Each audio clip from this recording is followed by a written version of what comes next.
So you can challenge anything that you hear, and please do, because basically I'm not here to be a monologue. We're not here to be a monologue. We want you to start letting us know how you feel about the cannabis economy, how you feel about when crack got introduced in your neighborhood if you're old enough, like I was, and I saw what crack did to New Orleans when I was a kid, because the oil glut. I mean, I'm going to put it like this. I come from a totally different world than that. I don't know what crack cocaine was. It wasn't something that was relevant for me. Well, it was relevant for me because I had to walk through those neighborhoods to get to school. I had to go through those neighborhoods and hang out with my friends. So if I wanted to go hang with my friend in the Malfamine projects in New Orleans, I had to go walk down on Ferret, which was Crack Alley, on certain parts of Ferret. Or I had to go walk down on Cadillac Street where my father grew up. Or I had to go move around behind the, So basically, bottom line is, these things affect the economy. So, and now my biggest issue for what's going on, you take the opioids, it became a healthcare emergency, blah, blah, blah. And they say, we should give you treatment and not jail. So I'm like, where were you people when crack was an epidemic? How come these people were criminals? Well, it's because it was happening to black people. And so, I'm just going to play with Black Panther just a little bit, just because I can. And it was purposely done. I had to bring it in.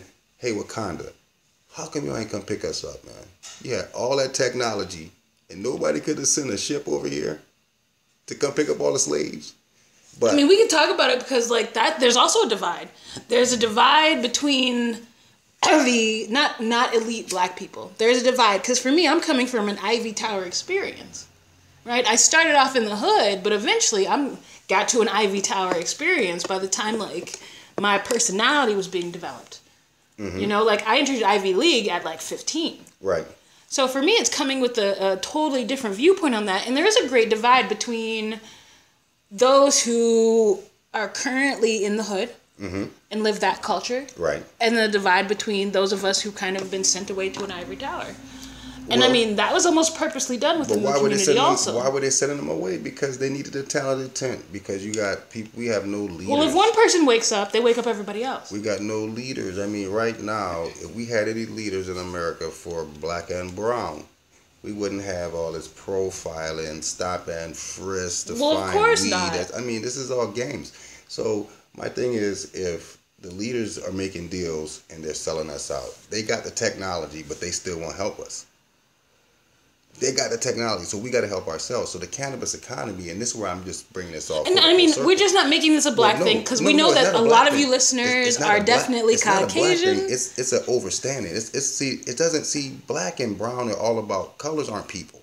Let's just get that straight out in the open. Colors are adjectives. Adjectives cannot be nouns. Enough said. Basically, what's going on? People have technology and they're withholding it from us. So we have to create our own technology. So here's where cryptocurrency comes back into the conversation. Here's where cannabis comes back into the conversation. Because now you have two things that are hard to control because they're hard to track. And things that are hard to track make governments go, I don't want to touch that. I need something I can track. If I can't track it, I don't want to deal with it. Yeah. It means too many moving parts if it has to be self-reported. So these are the things that are problematic. So with Bitcoin and the possibility for laundering and all these other different things that they're really using as a criminal excuse in order to keep people, to keep cryptocurrency from exploding before they can get a handle on how they can create laws to control it. It's just like the river in New Orleans, the Mississippi River, it flows through New Orleans, but it meanders.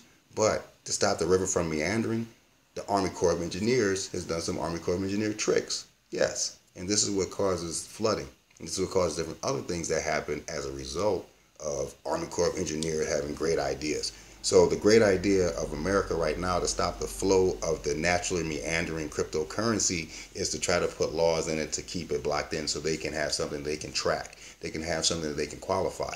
The reason why cannabis isn't legal fully is because they can't track it. They can't figure out once you start allowing people to sell cannabis from their home or grow their own cannabis, you can't track if they're selling it or not. And how would you put control on it? It's a weed. Well, I mean, we keep overlooking that this is just a plan. Let me tell you how they're putting control on it. From some of my anecdotal evidence from people I spoke to that have dispensaries and have grow houses that are actually legal cannabis growers. They come to your house and they inspect every fucking plant. They have every plant marked.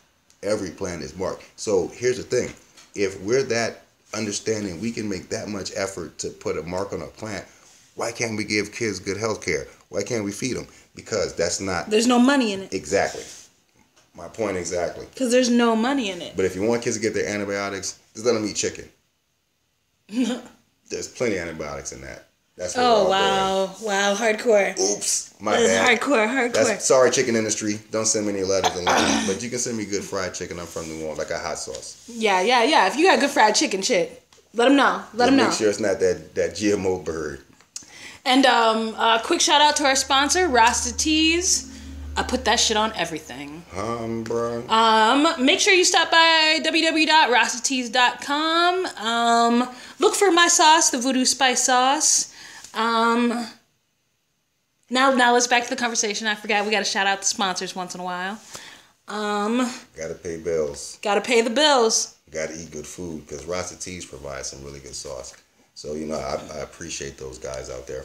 And all our sponsors, thank you very much for coming out because they make it possible. And, please support our sponsors. We work with a lot of smoke shops in the area. Oh, yeah. CDB Online Education, exactly. Ginkgo Science Vapes. We have some other sponsors like Glow Effects, so it's a little off, for you party people. But, we definitely do things. We're very expansive because, again, this is a creative economy. A CBD economy is a type of economy that can't depend on one stream of income. You need multiple streams of income in order, because one might stop, and you can't stop going. You can't stop paying your bills. So this is what we're talking about. Or if you're like a J-Lo like myself, I need multiple businesses feeding into multiple businesses into multiple businesses. I mean, it's just kind of like when you're on this end of the economy, for me, it's like I work as an actor. I take the movies that I do with that, and I make shoes that feed into that economy. I run sites that feed in that economy. Like, everything feeds into that one, economy, even though they might be separate entities. So I think that's another way in which, you can learn how to make you can start off with one topic and make that a 7-stream income for you. I mean, just on multiple levels. Like this podcast. This podcast, for instance. This is a prime example of how to utilize your network and utilize people that will come to you to buy your products. But your network is your net worth. That's really what it boils down to. Your network is your net worth. Thank you. I was going to ask you to say it again, but, you read my mind. Hashtag it. Hashtag it. Your network is your net worth. Boom. And you really need to think about, it's just the way who do you associate with? Mm-hmm. Of course, cliques are stupid, cliques are lame. We've all been to high school. We all know how it works. But it still is high school out here. So if you align yourself with a certain type of energy and a certain type of group, that's who you're going to roll with. Think about this. You just said something that really sparked me when you said cliques are lame. But cliques aren't lame. Cliques are how most people get paid in a creative economy. Because now, if you're getting the clicks from your clique, then they're putting you over the top, because 20% of your business, or 80% of your business, will come from 20% of the people that you sponsor and you talk to. So if you're nurturing those groups, then you're going to stay in business, and they're going to keep you sustained because they care about what you do. They're passionate about you and passionate about what you have. And just like Madeline's saying, if she goes out and tells her network, hey, you should go listen to this podcast, they're going to go listen to it. Hey, try this sauce. They're going to go try it. Hey, stop at this store. These folks are conscious. They're woke. They're going there. And that's the main thing with this economy. That's the difference, and it can't be tracked. It's only tracked once you see them as internet millionaires or internet superstars. I don't know. I feel like I have 7 rules to this, and I'll eventually tell you my 7 rules to this, but this is only the first episode for a small fee. $29.90. No. We'll talk about my 7 rules on a different episode.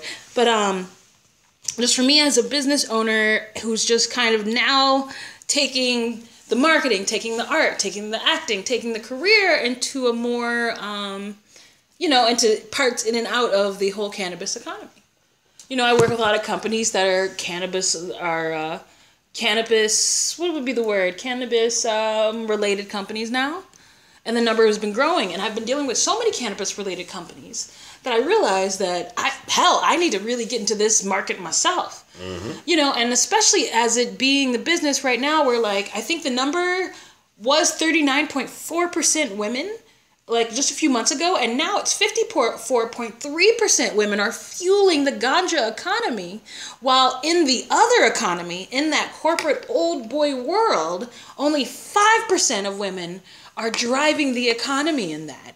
So that tells me, like, as a creative business owner, as a woman, going into the ganja economy or the cannabis economy, the CBD oil economy, somebody's smoking cannabis. Yeah. Well, that's what we do on this show. Shout out to Ginkgo Science Vapes. Yeah, man. Because that's what we're doing right now. Anyway, that tells me that this is economy that is good for the female entrepreneur. Like, well, I think that, right now, the females are actually driving business in general. Single moms are no longer single. They're business owners. They're momtrepreneurs. Exactly. They're momtrepreneurs. They're running businesses. Wow. I love that. They're doing TV shows. They're, the single mom. We're actually, I have a guest that we're going to have come on soon, and she's going to talk about the cannabis industry and being a mom. Mm-hmm. That's a whole nother can of worms that I am not yet qualified to talk about. Or being a dad. Or even being a dad. Or just being a parent. But being a dad and being a mom, I feel like there's some definitely slight differences. There's no slight difference. There's a lot of difference, but there's a lot of similarities because parenting is you're not a parent yet, so I guess, this is just coming from a parent. And I feel like we need to call have the mother side on this before we do this. No, I think we'll have the mothers come out and talk to us, but I'm just saying that just when you have parents that have to take care of their family and have to be able to stay home, the CBD economy allows for that. It allows for them to have flexible schedules so they don't have to have daycare. The child doesn't have to be away from the parent. The only problem is that CPS doesn't care so much about CBD. So if you can control the hysteria that we have with the social implications of having cannabis around children, that it's not a bad thing if it's done responsibly. And so I think that's where we're at with parents, because if you have a responsible parent, I don't care what you do.